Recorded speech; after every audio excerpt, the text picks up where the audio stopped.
Hello, Stitchers. Welcome to Stitch Please, the official podcast of Black Women Stitch, the sewing group where Black Lives Matter. I'm your host, Lisa Woolfork. I'm a fourth-generation sewing enthusiast with more than 20 years of sewing experience. I am looking forward to today's conversation, so sit back, relax, and get ready to get your stitch together.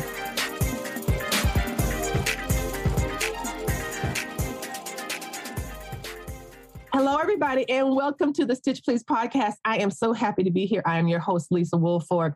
I am a fourth-generation sewing enthusiast, as you well know, and I say the same thing every week. This is a very special episode. And this episode is especially special because I am bringing to you none other than the gel of the quilting world. The gel, the G, the E, and the L. And that is, of course, Gyleen Fitzgerald, Ebony Love, and Latifah Safir. And they have combined together once again to bring something fantastic to the quilt community that can only come from the minds of three engineers. So I am happy to welcome Gel to the program, and that is Gyleen, Ebony, and Latifah. Thank y'all for being here and welcome. Thanks for having us. And if you are a Patreon supporter, you get to see this amazing video because each of them, one, looks gorgeous. Two, has backgrounds that are absolutely stunning with exciting work that they have been doing in beautiful backgrounds. It's just very interesting. So the Patreon supporters will be able to get the video. I will upload the video as part of the episode release. To get started, let's talk about gel.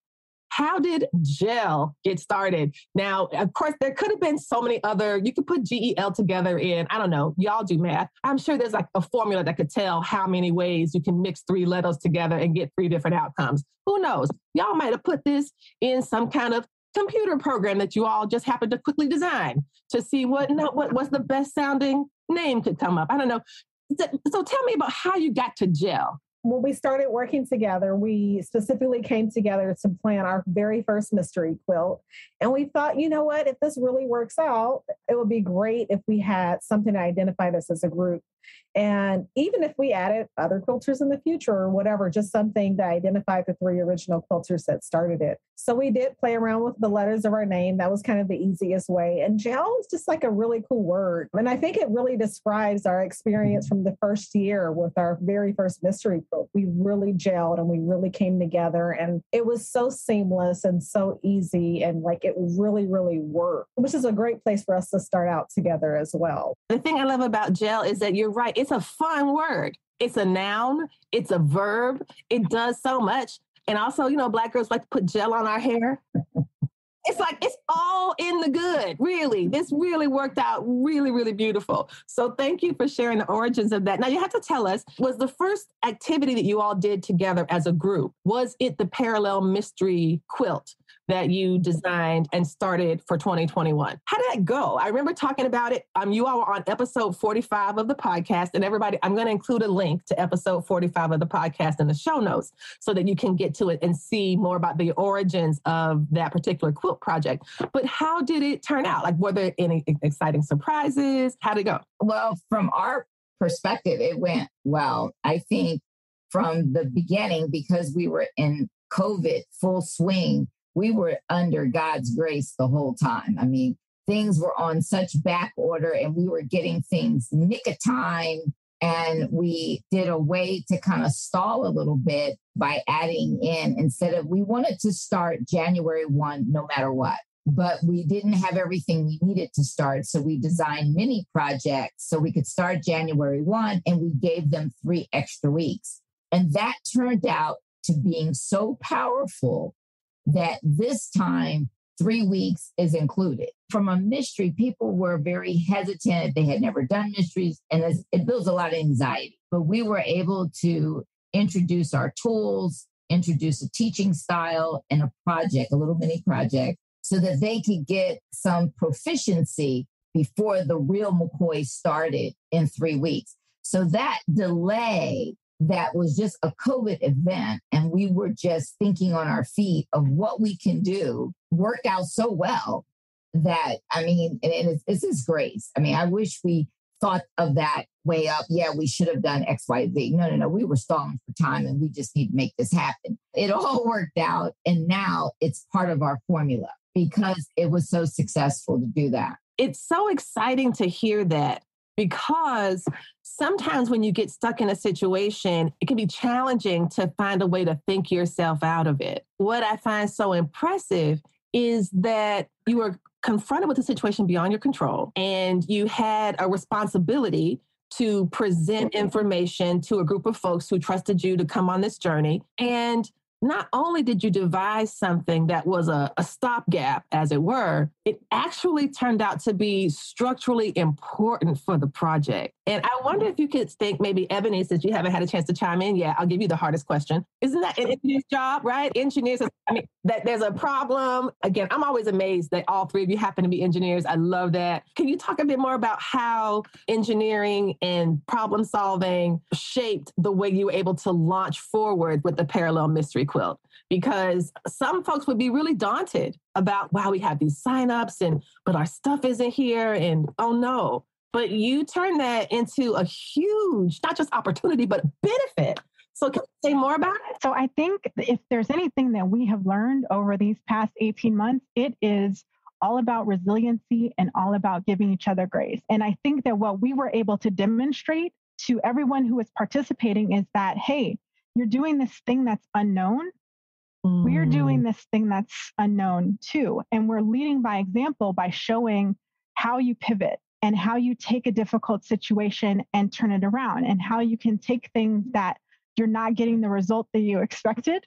And this applies to sewing. It applies to garments. It applies to just life in general. You have this situation and you have to work yourself out of the box. And I think it was important for us to go through that journey together so they could see that we kind of set the tone. We're not panicking about what's happening. We recognize that it's a situation. We recognize we took your money and we're expected to deliver and we plan to deliver that. But here's what we need to do. We're in this situation together.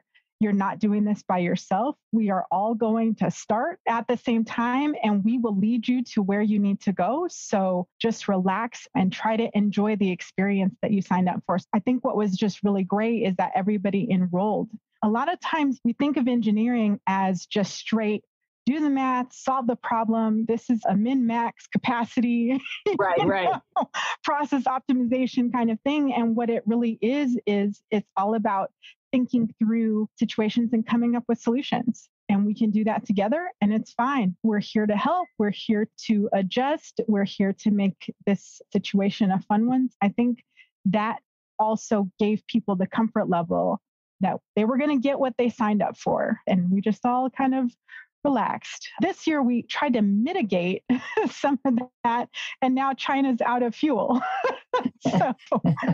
This is such a beautiful lesson in you can't control everything, but the things that are within your control are magical. Yeah. And can still produce, as you said in your engineering joke that I barely understood, optimal outcomes. When we did all the dry runs, of course, life was great. Then we made some adjustments on our timing to accommodate some religious requirements. So we had to adjust our time. And we thought we had that worked out, but who knew all the schools were going to close and every child in America was going to be online at the same time, killing our bandwidth and not allowing us to actually operate. Like you said, there was just so much out of our control, and to be able to acknowledge it, not make excuses, call it what it is and say, if this recording is not working, we will pre-record it and relaunch it.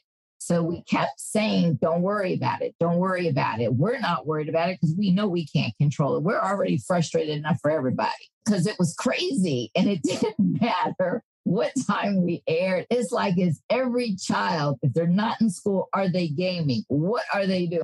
Who knew the internet was finite? Who knew that the internet was like, if every kid either is at home because they are at home, is doing school, and then when they're not doing school, they want to relax, so they want to play games, and so does mom and dad who might want to take, I don't know, a mystery quilt class. It was crazy. We were buying equipment and calling our servers like there was no tomorrow. AT&T T was out like 3 times trying to upgrade the bandwidth. We're all considering like, I wonder if I need to get a T1 dedicated line into my house to stabilize this. It was serious. It's really interesting. I think as the world kind of shut down, it felt like almost everybody was turning into a producer of sorts.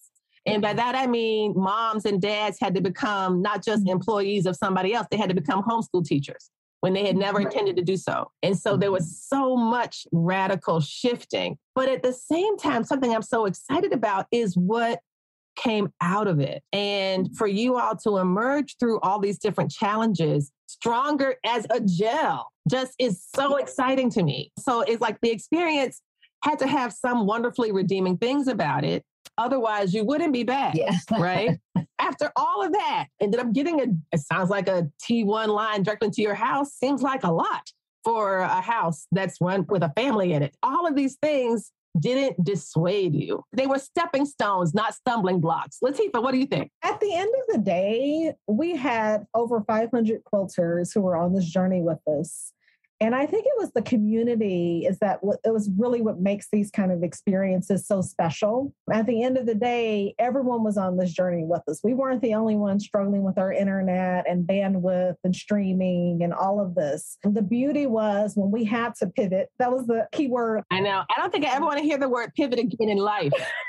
I'm trying to find another word for change directions. I hate it so much. But when we had to do that, everyone graciously did it with us. And it really turned the whole community gelled. And we moved along with the process.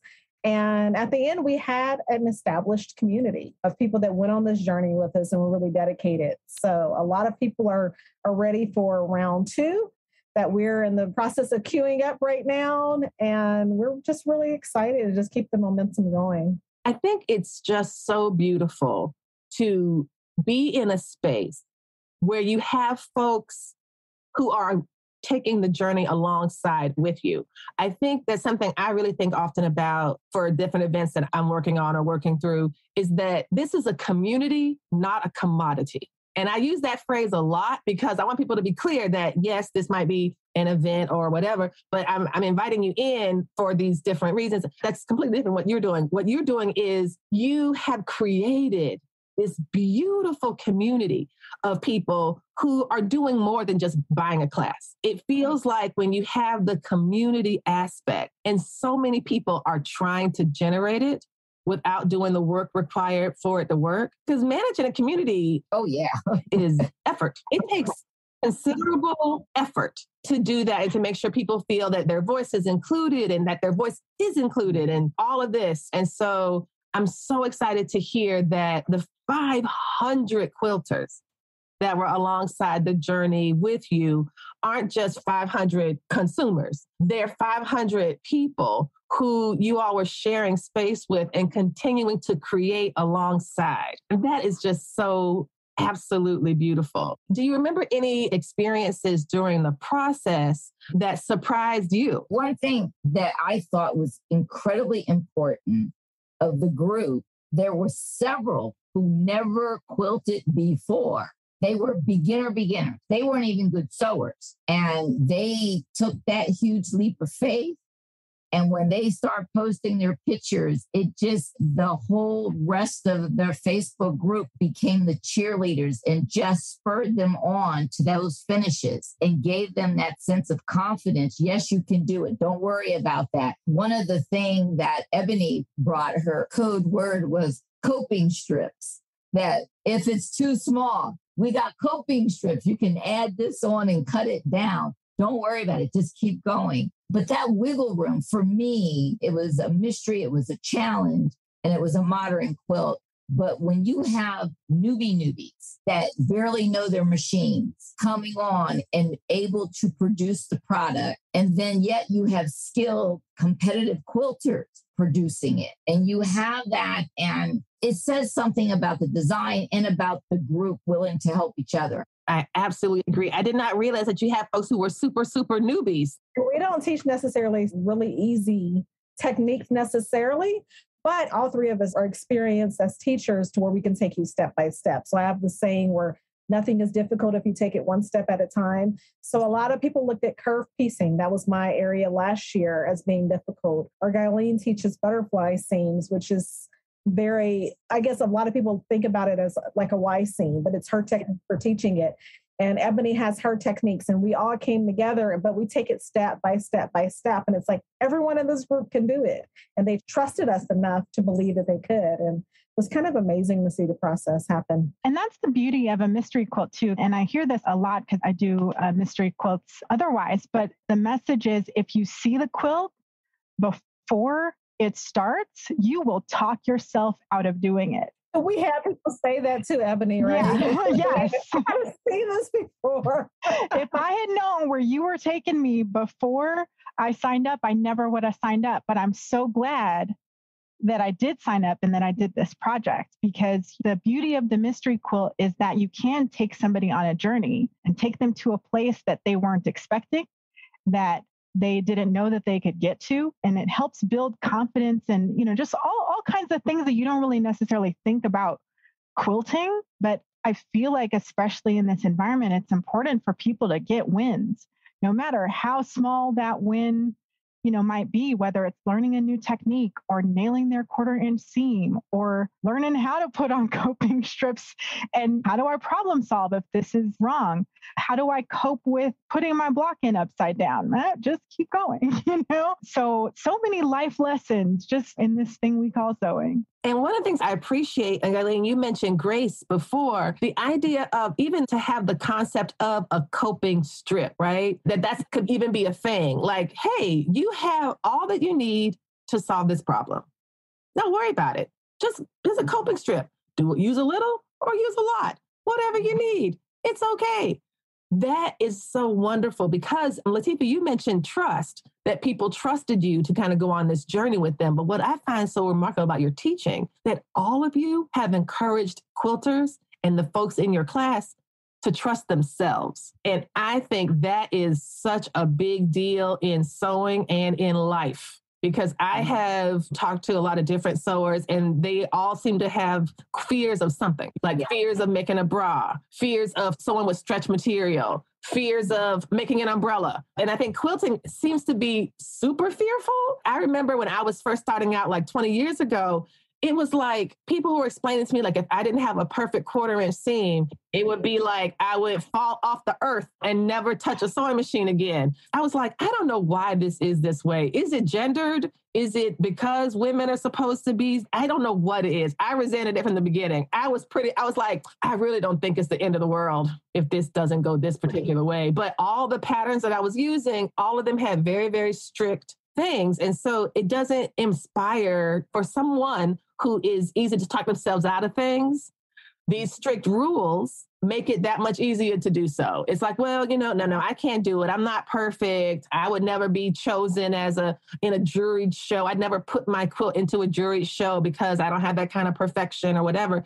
And you're saying that you can still do really beautiful work and that perfection is not mandatory. I mean, we've had so far several, maybe like 5, that when they finished, they competed their quilts. We saw ribbons on those puppies. You talk about make mama proud. It was so cool. And we were like, yay! Other people were spotting the parallel universe design at some of the major shows and recognized it. And they had ribbons on it. And knowing the whole process, it certainly made us feel good as instructors. And it's with Latifah's and those curves. And she's like, oh, I don't think you need pins. And I'm even thinking, oh my God, I would have thrown a couple of pins in there. And I'm watching her video and I'm like, you kidding me? You did that without pins? But I don't think any of us really, like you said, made it so rigid you couldn't be fluid about it. I don't think we mentioned, other than if the seam was a little bit too heavy, on how they got so small, because that was a curiosity. It's like, how did that block get so little? But usually it was because they had the wrong foot on or something. And so we had to take them offline and say, what foot do you have on the machine? Do you have this foot? And just give them some guidance like that. But we didn't say, oh, you have to start over. No, we added coping strips and showed them how to finish up that design so they could go without missing a beat. But I think all of those good things are encouraging people to sign up for the Elemental because they're ready. And now on Facebook, we're hearing them chatter of people saying, oh, I don't know. And our last year fans coming in and said, I had the same thought and I got it done and I learned so much, and don't be afraid. They'll take you through it. So we have little mini sales group cheerleaders out there letting people know. So now we're all ready for the Elemental to kick off.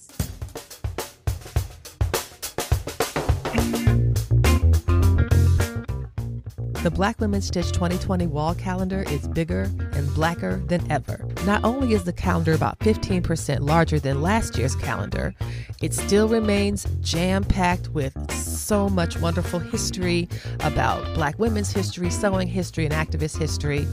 There's also a wonderful new feature in this year's version, and that is the quarterly pattern release. At the beginning of every quarter, you'll find original images from Black women artists. The patterns are available as a PDF download, allowing you to resize them to the needs of your project. Order your copy of the Black Women Stitch 2022 wall calendar at blackwomenstitch.bigcartel.com, and we will help you get your stitch together.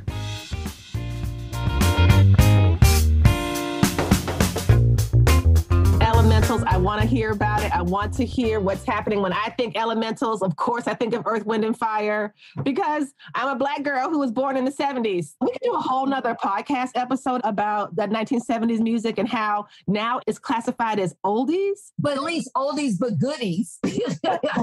Listen, they played in the grocery stores at our wedding. They play Earth, Wind, and Fire, Stevie Wonder. And I'm like, wait, you're supposed to have old people music in the grocery stores and elevators.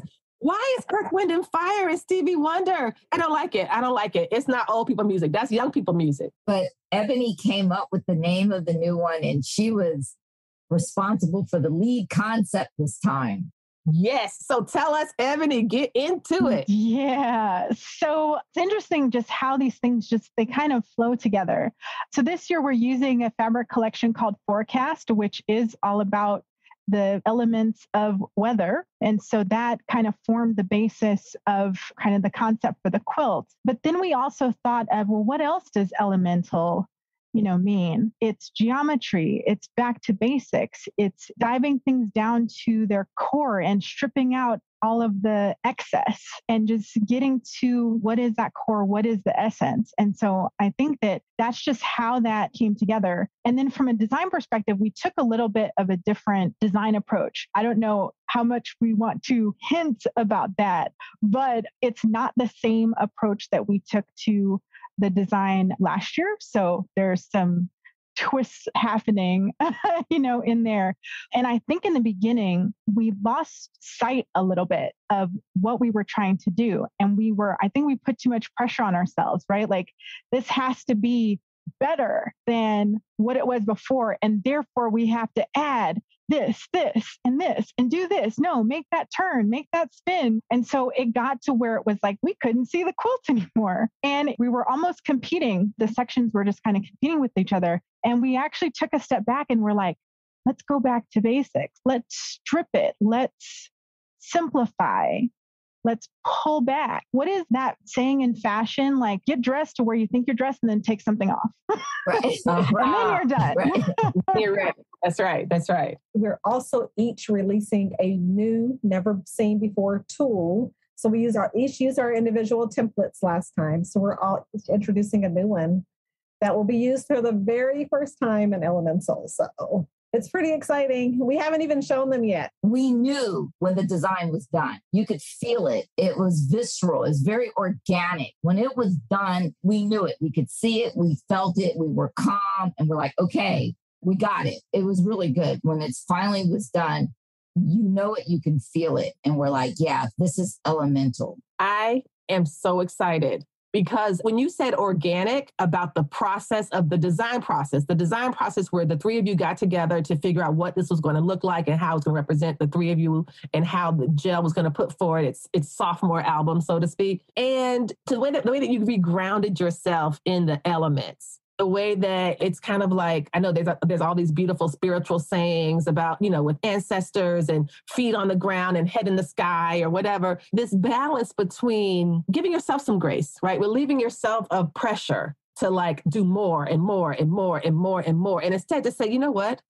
We don't need to do that. How about we rein it in? Let's just take a breath and start at the very beginning, which is the elements, something that transcends time. It's just absolutely amazing. And what I seem to be hearing is that if you took the mystery quilt before, if you were one of the 500 people who took the quilt project, you should still definitely do the one that's coming up for 2022. Yeah, in the box, you'll get your tools, but we also have included some extra special fun things that we haven't really disclosed to everyone yet, but they're starting to come in and we're really excited to share them with everybody. So it'll be chock full of goodies. Wow, y'all, this is good. You get some new gadgets. I love notions. I am a sucker for notions of all kinds. I'm not a quilter. I consider myself, again, apparel sewist by nature, but I still got like 1,000 rulers. And now I might need, and now if I take this, when I take this, I'm going to have 1,003. 1,003. Because y'all, they have given us, the Stitch Please podcast listeners, a 10% discount. I will include it at the end of this episode so you can kind of click on it and have it. But we have a discount code so that you can participate in this amazingness. And I didn't even know that there was new toys. Oh, can we tell about the box? Yes, tell about the box. There's a box? There's toys and a box? Oh, this is amazing. It's an exclusive collector's edition box for early participants while supplies last. So it's a box and there's goodies inside. And Latifah designed the most amazing badges.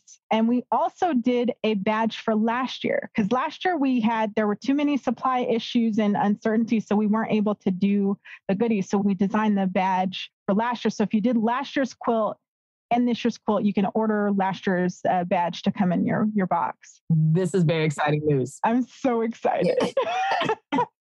So if you're listening to this, this is probably the time to run to your computer and sign up so that you can get one of these limited edition goodie boxes. And they've already told you that there's 3 tools that are part of the project.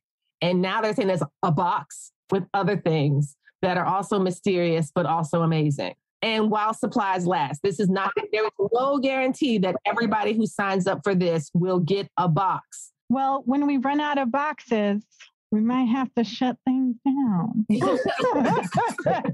we run out of boxes, we are out of boxes. We're out of boxes. But the badges are so cute. I mean, if you think about Girl Scouts and brownies, well, don't think about brownies too much because I got kicked out of the brownies, but that's not the point. The point is... Brown girl kicked out of the brownies. No, it was ugly. It's only 2 blacks got kicked out of the brownies and we got kicked out together for a prank. But it was a good prank. It really worked. But the badges are so cool. You can actually sew them on the back of the quilt as part of your label. But I definitely am going to sew mine on my denim jacket. So they're a little cute circle. I mean, they are cute. And Latifah is such a designer and she just kind of blows it off like, oh no, it's nothing. But I mean, she can just kick it out and her brain just does it. And me and Ebony are like, oh yeah, that works. Okay, let's order those. What's kind of like, I feel badly because everything ships out of my warehouse. So everything comes here. So anything Latifah has designed or we've designed, they all land here. So I see them first. Their tools come to my warehouse. So it's like everything's with me. So I get to see it first. I am so excited for this. And it is, I can tell you, it just does my heart so much good to see 3 Black women leading and producing and teaching and providing so many possibility models for other people to step forward and to take on this craft. I consider this an ancestral craft for Black folks. And the ways that we have been shut out of the different mainstream industries is shameful. And this is such a beautiful offering. And to let people know that we do everything, right? You know, exactly. We just do everything, right? And so I absolutely love this. And I have loved this opportunity to talk about this. And so how can folks sign on. They've listened to the podcast. They're ready to go. They got the discount code. They found it in the show notes where I'm going to put it. Everybody, it'll be in the show notes. If you say, what's the discount code? You should just open the episode and it will be there. What do they do to sign up and to get going? Do they need to buy a fabric? Do they need to buy, what do we need to do? They can just go to elementalmysteryquilt.com and that will direct them to the website. We always like to just share information. We tell people everything's on the website. Everything you need is on the website. Everything you need is in the classroom. So we take you to basically a page where you can read about everything that's included. So it's a 9-week class. It starts January 1st. When they register, while supplies last, they included in their registration is the 3 tools, the special collector's box, all the goodies that come inside the box. And then they also get access to the digital classroom where the videos and the PDFs will be there for them. So we release a new PDF every week. And then at the end of each week, we also do a live session to answer any questions that maybe you didn't get from the video. So there's a pre-recorded and a live component. We didn't have that last year. Last year it was you get online and if we can stay connected, we can get the class. This time it's if you stay connected, you can watch the video. And once they register, they get access to the classroom. And what we have there is the fabric requirements and the supplies and the things that they need. If they want to order a kit, so we don't require you to purchase fabric from us, but it's super easy and convenient. It comes in a cute box. Yes. A different box that's really cute too. So they can order fabric. And there's actually a page when they register, they can just select. They can select their options. There's batik, there's Kona. We have a solids colorway as well. They can pick any additional supplies. I think there's you can order your Parallel Universe badge, which was last year's quilt. There's some other helpful supplies like thread and things like that they can add on. So it's kind of a one-stop shop. We call it our elemental one-stop shop. So you're just pick your option and then sign up. So super easy. So I'm going to give you all each chance to make one last statement. And I wanted to see if you could tell somebody who might be on the fence, I don't think I'm a good enough sewer, or quilting is hard or whatever, and curved pieces without pin, madness, what would you say to kind of get them to try it? So I think the beauty of the gel experience is that you have 3 world-class teachers. And unlike even being in a classroom with us, you have access to videos that you can stop and sew and replay and watch over and over and over again. And then you'll have hundreds of other participants who are going along the journey with you. So if you have questions or run into an issue or need advice on fabric or whatever it is, not only do you have access to these 3 instructors, but you also have the input. And we have some very, very generous and enthusiastic participants that go along the journey with us. And they sometimes answer the questions even before we get to them. It's like this huge support system. So that's why a beginner was able to really get a lot from the experience and finish quilts. And that's why the experienced people were able to really take those techniques and perfect them as well. So it's a journey. It's more than just a quilt. It's a whole experience. And that 9 weeks actually has lasted a lot longer than that, because we still have people showing their quilts that they're finishing now after all of this time. Don't hesitate. It's an amazing experience. Latifah touched on it. We do have a Facebook group component, and it's a private group.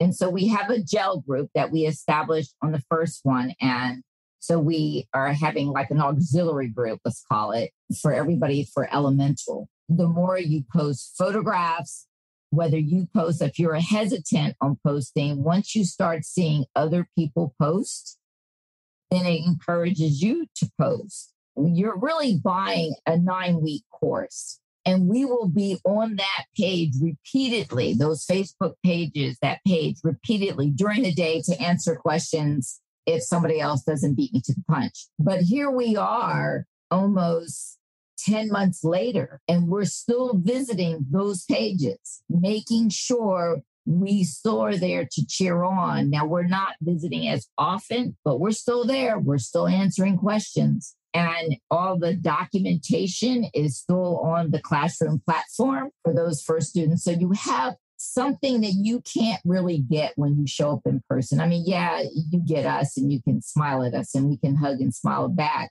but you don't get that long, year-long swing with us of always being there, always having your back. I always say, if you don't think about the whole journey, and that's why we give you the tidbits a little bit at a time with the mystery to encourage you to take that first step. I think for those who did it, the mystery, it was a light switch.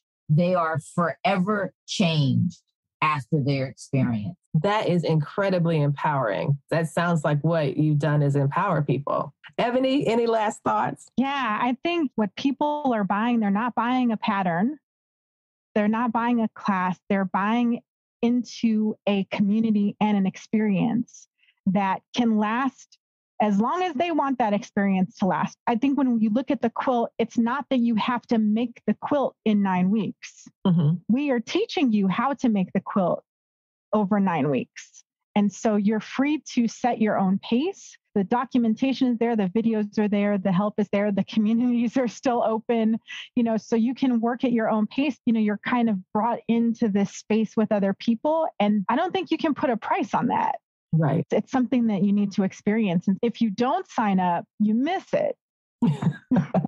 Right? If you sign up and you choose not to take advantage of it day one on January 1st, well, come back and see us in March. We'll still be, we'll still be there. We'll still be there. Teaching and showing and that kind of thing. So, so a lot of people are like, oh, well, I can't start the first day, or I can't show up, or that time doesn't work for me. Well, it's digital, y'all.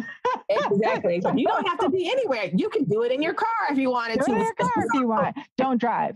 Not driving, no. Not driving. But I think that's the piece that we really have an advantage here, is that this is the way to get the three of us together. You're never going to see this happen in person, right? Yes. Like, even without COVID, this is a unique experience. This is something we were not able to do pre-COVID, and we can continue to do in spite of COVID. So it's not even really a factor anymore. I think it's just recognizing that we are community building here. We are teaching life skills. We are learning life skills together. We learn from each other. And having that support system too is so important. There's people, when they post, it's not always about the quilt. Sometimes it's about, oh man, I broke my foot and, I can't, sew. And then people go, hey, can you get a friend to come over and, help you do this? Hey, send me your pieces. Hey, does anybody I miscut this fabric? Does anybody have a piece of this you can send me? So there's more to it than just the rote steps of how to make the thing. It's like, yeah, you get a quilt at the end of it, but look at all the other stuff that comes along with it. Look at all the stuff that comes along with it. And on that note, I am very grateful to the three of you for being here. And when Ebony said that this is not something that's going to happen in real life, you all are in 3 different time zones, right? Yeah. We thought maybe our next quilt would be 3-5-6, because that's the time we always can meet, is 3-5-6. And we have to do it that way, because if we try to change the time, it's like, wait, what time? What time is that? You're an hour early. It's 3-5-6. That's what it is. I love it. And the 3-5-6 shows how you gel. The other idea is that it could be the name of our R&B group when we start it. I'm excited about that as well. I would be happy to promote. Also, yes, absolutely. Absolutely. I would volunteer to sing, but y'all want y'all group to be successful. So I'll work on the costumes. That's what I can do to help. I do want to say thank you so much for having us on for a second time, for being cheerleader for us. You. Congratulations on your passing up your 100 episodes. It's a huge accomplishment. It's always a joy to be on here with you. Thank you. And I feel the same way. I absolutely feel the same way. It's all love. I'm a Black woman with sewing podcast that centers Black women, girls, and femmes. And there's 3 amazing Black women teachers, designers, engineers in 3 different time zones. Like, this is the dream, y'all. This is amazing. And it just shows that we are the ones we've been waiting for. And I'm just grateful, and y'all are amazing. Thank you, Lisa. We love you.